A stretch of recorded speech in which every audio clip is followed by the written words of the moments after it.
Hello, teachers.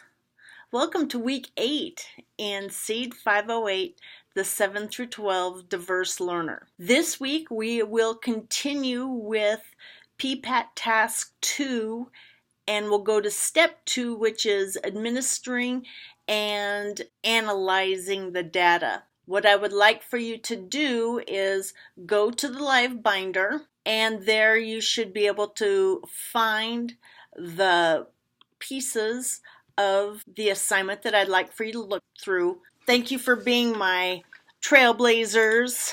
I know that just looking at examples of other people's writing might not be the most exciting, but hopefully it's helping you see the difference between strong writing and weak writing.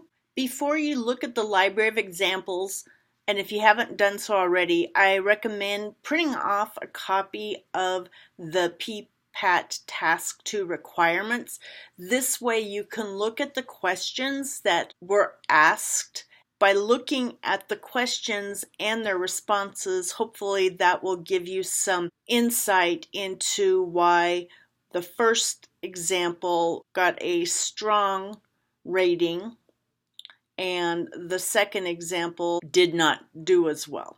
I also have an example from one of my groups from my Seed 408 class, and I thought it might be good practice for you to look at their writing and using what the questions asked and the rubric. I'm not looking for a score, but I would like for you to compare and contrast and see how well that group did. With my 408 class and then also with you when we get into PPAT Task 4, I do not rate. All I do is continue to provide corrective feedback to make their narrative stronger. We can't just talk the talk, we have to walk the talk or walk the walk.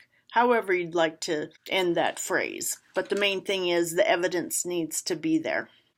I added some information into the content area for this week about writing learning objectives, which when you write your lesson plan for PPAT Task 4, and perhaps if you're doing Task 3 for someone else and you have to write a lesson plan, you know how important having learning objectives is in your lesson planning. Back in 2014, the state of South Dakota went to what is known as student learning objectives as one of the measures of teacher effectiveness.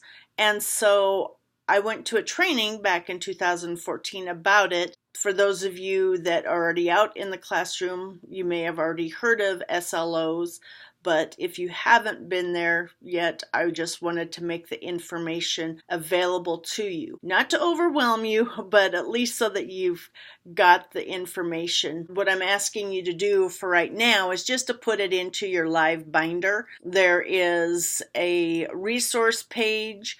Also, I've got teacher training information that I received back from 2014, which is a plethora of examples of student learning objectives in different content areas that you might find useful. The handbook, and then also the process guide, which is the form that you will fill out each semester for one of your units.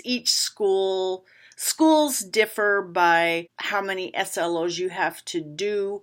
As the teacher evaluation process, this is only to make you a better teacher and to make your students learn more effectively.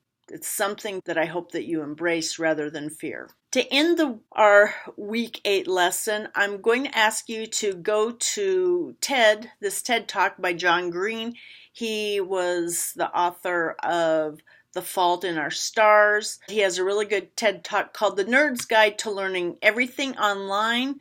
I don't know about you, but sometimes I look and I say, how did I survive without Google and YouTube before? Because they have empowered me so much on what I've learned. But he brings up some excellent points in his TED Talk. What I'd like for you to do is investigate on YouTube and see if you can find a learning community for your content area. Keep up the great discussion online. I am so pleased with the work that you've been doing with your PowerPoints that you handed in back in week 3. I am currently going through them and giving you some recommended feedback. I want you to make yours as good as you can. I've seen some wonderful things, and I've actually taken some of the video clips that I've seen to use in my other classes. But when there's places where I see too much writing on a slide, I'm going to let you know,